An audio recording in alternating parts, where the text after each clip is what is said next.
Ya pemirsa, kembali lagi di Hidup Sehat. Tadi tayangan mengenai makanan yang berlemak ya Kak Bekti ya. Betul sekali. Penyebab batu empedu nih Jadi karena makanan berlemak. Ya Allah, itu lagi enak-enaknya banget. Itu enak Iya. semuanya gitu ya Allah. Ada steak, ada gorengan ya kan. Ada nasi putih. Dan pokoknya karbohidrat olahan juga Iya, gitu kan. Semuanya biasanya enak-enak identik. semuanya ya Betul, Allah. biasanya makanan enak itu identik dengan salah satunya adalah lemak ya kan Kak? Iya, betul. Entah itu gorengan Kak atau yang lain-lain. Nah, apakah betul itu adalah penyebab dari batu empedu? Mhm. Sekarang kita akan berbincang dengan Dr. Firly Nanda, spesialis penyakit dalam. Selamat pagi dokter. Selamat pagi dok. Selamat pagi Dr. Sasha, selamat pagi Kak Waduh, ini kita Bekti. bahas makanan favorit aku nih dok ya. Favorit kita semua. Ya, kita semua juga sih, benar juga ya. Fakta mitos pertama. Oke. Makan makanan berlemak itu adalah faktor utama penyebab yang namanya penyakit batu empedu. Fakta atau mitos? Fakta deh, iya fakta. Kenapa tuh betul. dok? Jadi memang tadi kayaknya di video juga udah disampaikan, memang jadi si cairan empedu ini ada kan sebenarnya fungsi utamanya itu kan memang kalau kita makan makanan yang berlemak, dia akan menghancurkan gitu ya. Jadi dia akan memetabolisme si lemak tersebut. Nah, jadi kalau kita bayangkan kalau lemaknya terus-terusan berlebihan dikonsumsi sehingga akan menyebabkan si cairan empedu tadi tuh bereaksinya berlebihan nih sehingga bisa menyebabkan penumpukan. Jadi itu proses dari si cairan empedu dan lemak yang di metabolisme tersebut akan menumpuk di kantong empedu sehingga itu yang menyebabkan muncul terjadinya batu. Walaupun ada beberapa mekanisme yang lain ya, tapi itu mekanisme utamanya. Aku sebagai orang awam ini, kalau sebenarnya empedu itu tuh untuk apa sih dok? Empedu itu kalau kantung empedunya dia adalah untuk menyimpan gitu sebagai wadah cairan empedu yang diproduksi dari hati, disimpan di situ sampai nanti kalau kita ada makanan yang berlemak maka akan dilepaskanlah cairan empedu yang disimpan untuk memetabolisme si lemak-lemak tersebut. Itu fungsinya. Gitu. Nah, kalau berlebihan dengan lemak ya dokter ya. Betul. Iya, kalau lemaknya berlebihan maka nanti dia akan jadi jadi batunya itu jadi dari si cairan empedunya kan akan bekerja berlebihan tuh, jadi akan terbentuk penumpukan yang berlebihan di si kantong empedu sehingga yang penumpukan berlebihan itu yang proses atau hasil dari metabolisme tersebut yang akan menumpuk di situ dan menyebabkan terjadinya batu kolesterol di kantong empedu. Kalau udah ada batu nih dok, Ya. biasanya itu yang terasa katanya ada rasa mual dan ingin muntah, sakit nyeri di hati. Nah itu fakta atau mitos dok? Itu bisa dibilang fakta juga karena memang keluhannya itu beragam. Jadi batu empedu yang ada di kantong empedu itu bisa mulai dari tidak bergejala sama sekali gitu. Biasanya baru ketahuan dari medical check up nih. Pas USG loh kok ada batu tapi tidak terasa apa-apa.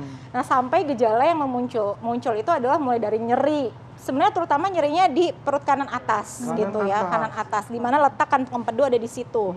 Tapi bisa sampai menyebabkan mual, bisa sampai menyebabkan muntah. Jadi nyerinya bisa menjalar sampai ke ulu hati bahkan ke punggung belakang, bahkan sampai ke bahu. Nah, itu apa hubungannya dok? Kok pakai bahu-bahu segala? Apa hubungannya dok? Kan Jadi, perut ini dok. Iya betul.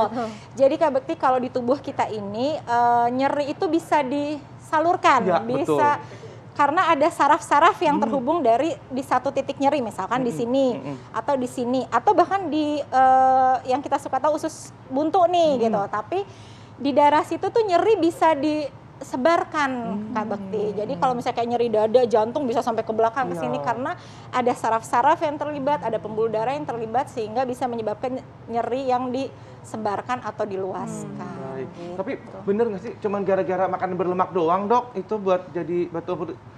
Ya tidak selalu ya Kak Bekti. Jadi memang ada beberapa faktor resiko lain yang bisa menyebabkan munculnya batu empedu. Nah kalau dari studi dan dari penelitian-penelitian yang ada, yang beresiko adalah satu perempuan. Terus perempuan dalam masa usia subur, kemudian usia di atas 40 tahun, dan satu lagi adalah obesitas atau gemuk gitu. Jadi tidak hanya lemak sih, cuman masih ada beberapa faktor yang lain.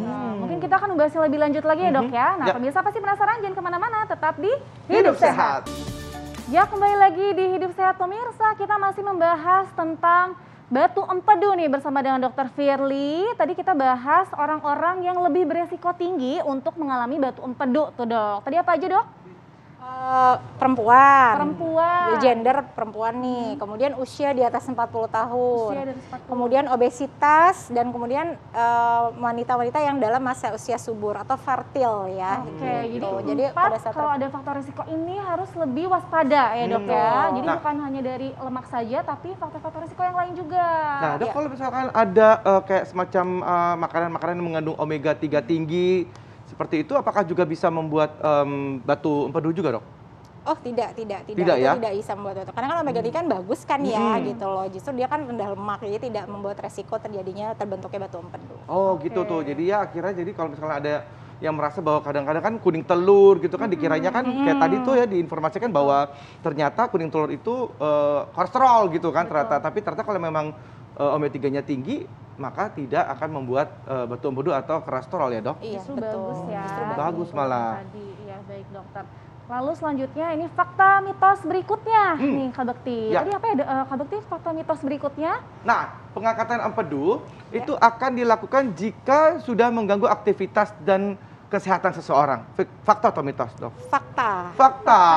Fakta, betul sekali. Karena memang tadi kan saya udah sampaikan juga kalau batu empedu itu sebenarnya bisa nggak ada gejala ya gitu loh. Jadi bisa ada tapi tidak menimbulkan gejala apa-apa. Jadi kalau memang si batu empedu itu ada dan tidak menimbulkan gejala ya udah diemin aja. Cuman harus waspada gitu. Berarti jangan lagi mengkonsumsi makanan-makanan yang berkolesterol tinggi gitu, mengurangi berat badan dan sebagainya. Tapi kalau sudah sampai menimbulkan gejala misalkan nyerinya terus-terusan berulang sehingga mengganggu yang tadi kualitas hidup gitu, terus kemudian mual, muntah. Nah, itu sudah merupakan indikasi memang harus diangkat si batunya ya beserta si kantongnya gitu. Karena memang tidak diangkat batunya saja, harus beserta kantongnya. Beserta kantongnya. Betul. Nah, kalau kita nggak ada kantong empedu, dok, apakah mengefek ke yang lainnya, dok? Tidak gitu karena memang si kantong empedu ini bukan organ utama ya, dia memang sifatnya hanya untuk penyimpanan saja sehingga kalau memang itu diangkat atas indikasi yang tepat seperti tadi disampaikan ya tidak masalah gitu karena bisa kita atasi gitu. Setelahnya bisa seperti biasa konsumsi makanan seperti biasa tapi memang harus membatasi makanan-makanan yang berlemak tinggi. Baik dokter, nah selanjutnya nih dok, si batu empedu ini apakah dia bisa sembuh sendirinya dengan kita menjaga makanan atau misalnya olahraga? Itu bagaimana? Sekalian tips dari dokter untuk pemirsa nih. Kalau sembuh dengan sendirinya misalkan sudah ada batu empedunya nih, sebenarnya batu empedu itu bayangkan dulu ini kantong. Nah kantong itu sebenarnya setelahnya ada saluran untuk mengalirkan si cairan empedu.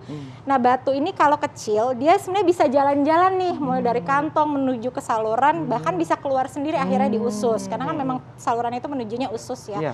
Nah kalau itu keluar dengan sendirinya biasanya saya bilang itu sembuh, tidak ada batunya. Tapi kalau ternyata dia tidak keluar, batunya memang hanya diam di situ saja.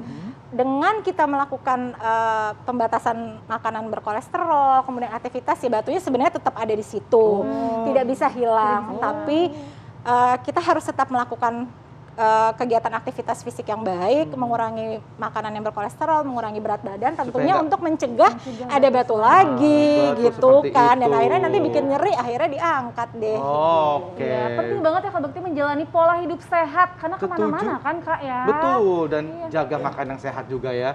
Iya, Terima kasih banyak, dok. Sama-sama Kak Bekti, Informasinya terima luar kasih biasa atas sekali wawasannya. untuk kita semua di sini ya. Hari luar biasa pemirsa, kami masih akan berbagi informasi lainnya. Jadi tetap saksikan Hidup Sehat mulai hari Senin sampai hari Jumat pukul 9 sampai jam 10 pagi di TV One. Dan kalau Anda ketinggalan untuk informasi yang kali ini, Anda bisa juga buka di laman tv1news.com. Saya Indra Bekti. Saya Dr. Sabrina, Indonesia Hidup sehat.